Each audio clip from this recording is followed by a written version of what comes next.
In the previous session, we have learned how to do merging of the multiple data frame and do some arithmetic operation like sum, division, etc., and how to apply some filter condition in order to select the rows which satisfy the certain criteria.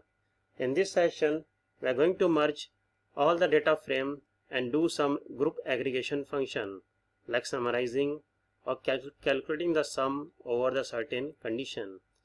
So here I am re-uploading all the data into the data frame. So now here I am merging all the data frame. If you see here how I am merging, first I am merging market fact and customer dimension with a join condition cust ID, and then I will merge this market cust with product dimension. The resulting will be market cust underscore PR product. Then likewise I'll merge all the data frame. So finally I'll be having this data frame, which is the merging data frame of all the files. Now suppose if somebody asks you what is the highest sale by each product, for which product category we have the highest sale. So what I'm going to do, I'm going to use a group by function where first I will group by the data frame by product category. So we're going to use group by function, and if you see the output is actually a data frame, group by data frame. Now we can simply apply the sum on the column which is being asked. So my group product category was calculated by this condition, by this program. Now you can use the column name and calculate the sum. If you see the output, it gives for each product category the sum. The other way is to simply put the sum here. You can put the column name here and the function here, and if you want to do, let me comment this one. Okay, my output is still same. Now if you want to do order by, you can simply put dot short value ascending false, so it will give me in descending order. Now if you want to give the output in a data frame way, so you can use this one, pd.data frame enclosed in a bracket. So this gives the output in a data frame manner. So I can use same thing here, pd dot data frame enclosed in a bracket. You have to make sure the spelling is correct here. So my output is like this in a data frame way. Now you can also do grouping based on the two column. Suppose my question is which product category and subcategory has the highest sale. So you can do group by product category and product subcategory. So this will be in a group by as a list enclosed in a square bracket. So the rest process is same. Now we do a summation on the sale column. So this is my output, this is my product category, and this is my product subcategory.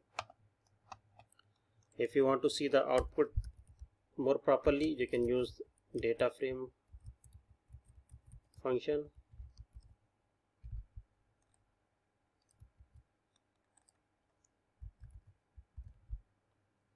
Okay, my output is more user friendly. If you remember the describe function, so with the help of describe function you can get an overall statistic of a particular data frame. So here my group by was already a product category and product subcategory, and my all the statistical values are here. So count, mean, standard deviation, minimum, 25, 50th, 75th percentile, and max value. So this is a very useful function to have an overall picture of the data.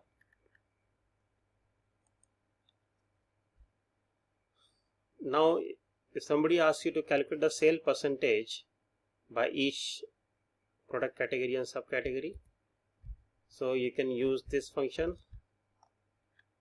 So now this is my percentage. So what I'm doing, we already have an output from this one. I'm simply dividing the sum by the sum of each product category and subcategory over the overall sum. Okay, now let us move on to the next topic. So we are going to learn in this upcoming session that how to modify the existing values on a data frame and how to add a new column. So let us take one example. Suppose I want to add a column which is sales underscore 500, where the value will be true if the sale is more than 500 and the value will be false if the sale is less than 500. So what I'm going to do, I can do this thing by two ways. First thing, by using a function. So here I am defining a function which is sales underscore 500 is my function. So now the Python has a very special function which is inbuilt, is called apply function. So with the help of the apply function, you can simply call the function here sales 500 and it will pass the value from the sales column. So what will happen? So what we are doing here, this is my data frame market cost PR ship underscore ORD. If you remember, this is a merge data frame of all the file, and I am adding a new column sales underscore 500, the value of which will be defined by the function this one, def sales underscore 500. Now in this function, with the help of the apply, we'll pass the value into this function sales 500 and we'll get a new value.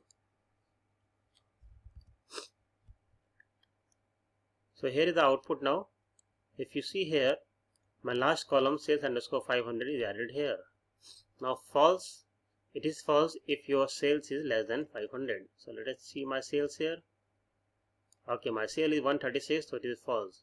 If you see the next row, my sale is 4701, so it should be true.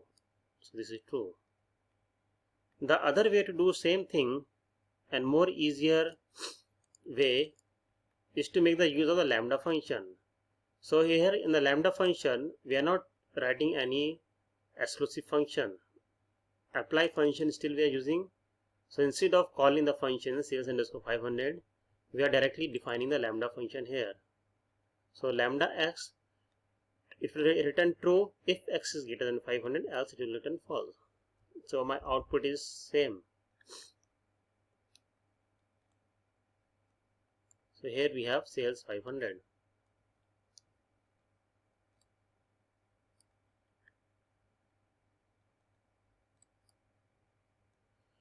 Now you can also modify the existing data. So I have a sales data which is an existing value. So I'm going to round up these values like 136.81. I want to round up.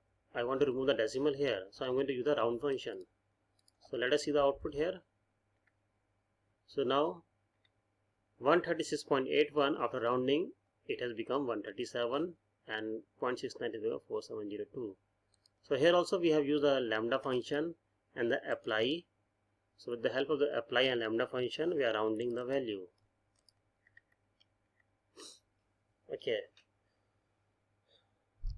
Now if you have worked with the Excel, you might be aware of the pivot functionality in the Excel. So same functionality Python has built. So what we are doing here,